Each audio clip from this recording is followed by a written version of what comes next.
Ration card ଧାରୀଙ୍କ ପାଇଁ ଆସିଲା ବହୁତ ବଡ ଅପଡେଟ। ତ ଦେଖନ୍ତୁ କଣ ରହିଛି, ରାସନ କାର୍ଡ କାର୍ଡସିଟ୍ ଆରମ୍ଭ ହେଇଗଲାଣି। ତ ଦେଖନ୍ତୁ ଯଦି ଆପଣମାନେ ମଧ୍ୟ ରାସନ କାର୍ଡ ହିତାଧିକାରୀ ଅଛନ୍ତି, ତାହେଲେ ଆପଣମାନେ ଭିଡିଓକୁ ଶେଷ ପର୍ଯ୍ୟନ୍ତ ଫୁଲ ଷ୍ଟେପ ବାଇ ଷ୍ଟେପ ଦେଖନ୍ତୁ କଣ ପାଇଁ ରାସନ କାର୍ଡ କାର୍ଡସିଟ୍ ଚାଲିଛି।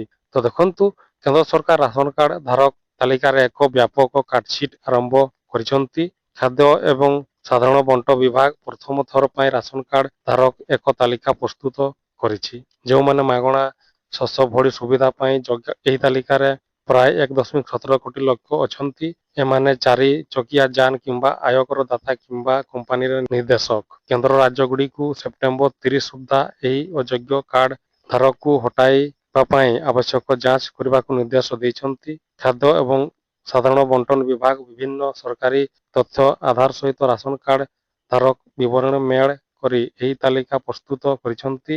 ଏଥିରେ ଆୟକର ବିଭାଗ, କରଦାତା, କର୍ପୋରେଟ ବ୍ୟାପାର ମନ୍ତ୍ରଣାଳୟ, ନିର୍ଦ୍ଦେଶ ଏବଂ ସଡ଼କ ପରିବହନ ଏବଂ ରାଜପଥ ମନ୍ତ୍ରଣାଳୟ, 4 ଚକିଆ ମାଲିକ ଏଭଳି ବିଭାଗକୁ ତଥ୍ୟ ଅନ୍ତର୍ଭୁକ୍ତ।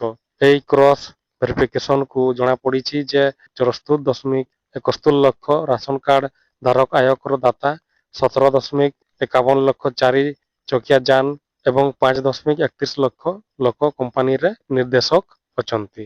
ତ ଦେଖନ୍ତୁ ଏଇଭଳିଆ ଆଜିର ପ୍ରେସ୍ ଥିଲା।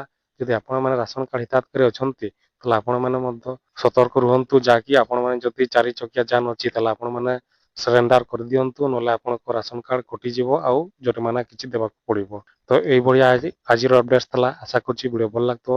ତାହେଲେ ସେୟାର କରନ୍ତୁ, ଲାଇକ୍ କରନ୍ତୁ।